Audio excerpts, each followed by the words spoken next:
said it, we believe it. 'Cause you're a man of your. If you said it, we believe it. And we have this confidence. Everything you won't start with me. You're present in every step. You're patient. We have this confidence.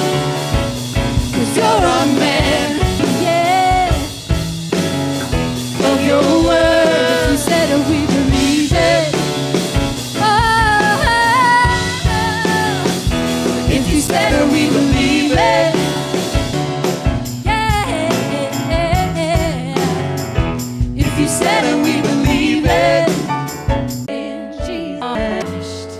And I've been made new again.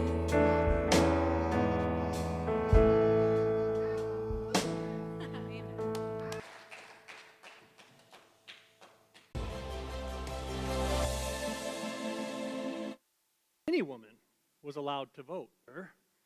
Was well into her mid-20s before a woman was allowed to go to Taylor. A woman could get a credit card without dad or husband signing off.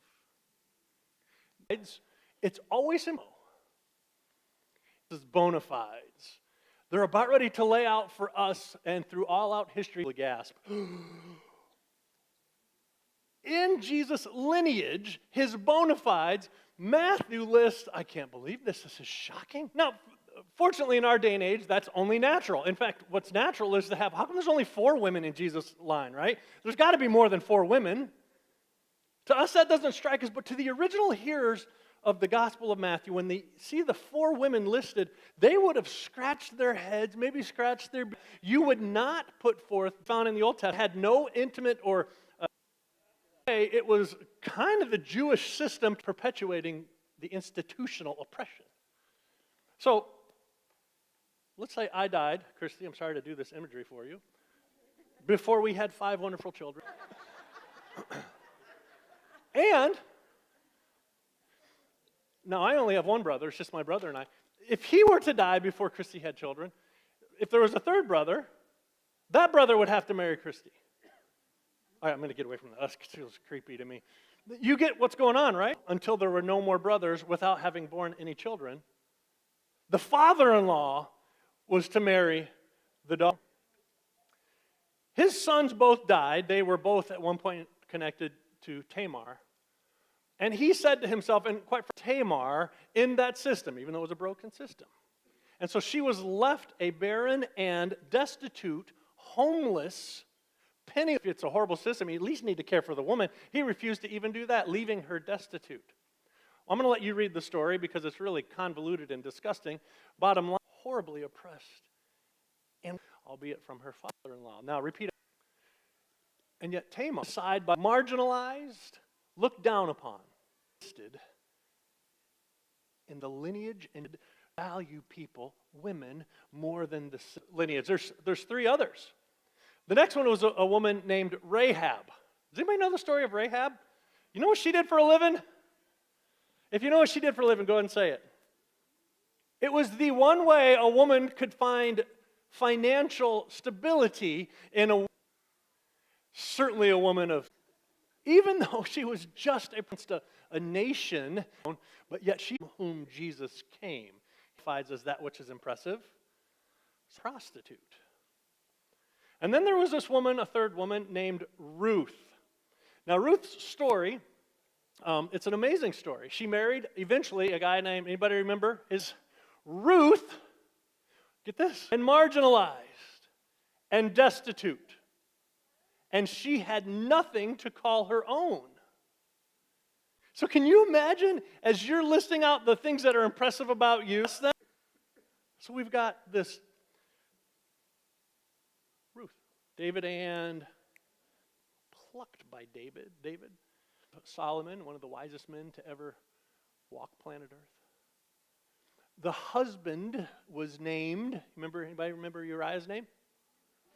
Uriah the noble one, the one who refused to kind of bend over to the king's pressure, the one who is listed as Uriah's wife.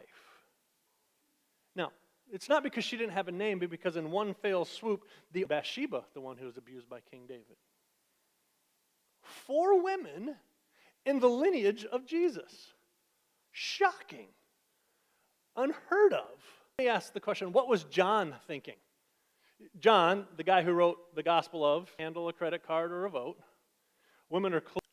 And yet while 11 ran away at the cross when Jesus was breathing mom, there was Mary, who happened to be Magdalene. And there was Mary, as listed. No, it wasn't Mary. Come on. The Bible lists her as to the Messiah. You know how powerful it is? Gift of presence. Job has somebody came and sat in his presence and ministered to him simply with the gift of presence. This hasn't helped themselves. And they opened their mouths and all kinds of stupidity gushed forth. In the Gospel of John. But I do wonder how moved Jesus was as he's hanging there in agony, breathing his last breath. I wonder how moved and touched he was that at least these 4 women and his buddy John, away of the rest of the men and ran away and feed 4 brave Bible people. It was genuine and valid and real. You wouldn't use a woman. Repeat after me.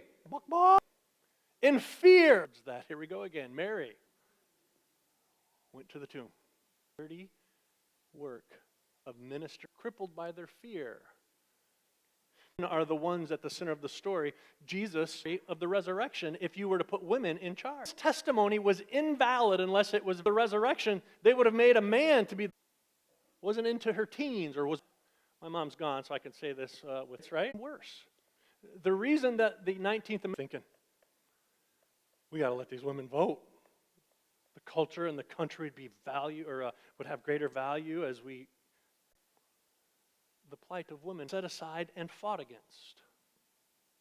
Do you know why you don't have to marry your brother? History, a vast majority of them have been followers. That is exactly true. See in Scripture. That, but I'm telling you, that's not what the Bible talks about. The Bible makes it clear that men and women are on the same playing field. In fact, did you know that when Adam was there in the garden, fell asleep, and God took that, it's kind of a tough Hebrew word to translate, but one way to look at it, it's life saver. The woman will be life saver to the man. There's only one other being in all of Scripture. Woman will be the life saver of humanity. And yet men have taken that Ezer Kenegdo phrase and made it suitable helper, helpmate. We've taken biblical truths for women. In fact, at the cross there are 4 women, and at the empty tomb before anyone else there were 3 or 4 women. It tells us that there's a value placed on women that the thinking, what's up with this woke? Hard to say, and I'm going to get there. But woke or not woke, it's biblical. And we'd be remiss if we thought that Deborah and that woman Jael who drove the spike pop up as the heroes of the story. Yeah. So I guess I want to speak to maybe 3 groups of people before I move on to the rest. God has anointed you pastors of churches in this room someday. There are women young women in this room who've been called to lead, and I want to say, yeah, you go, girl.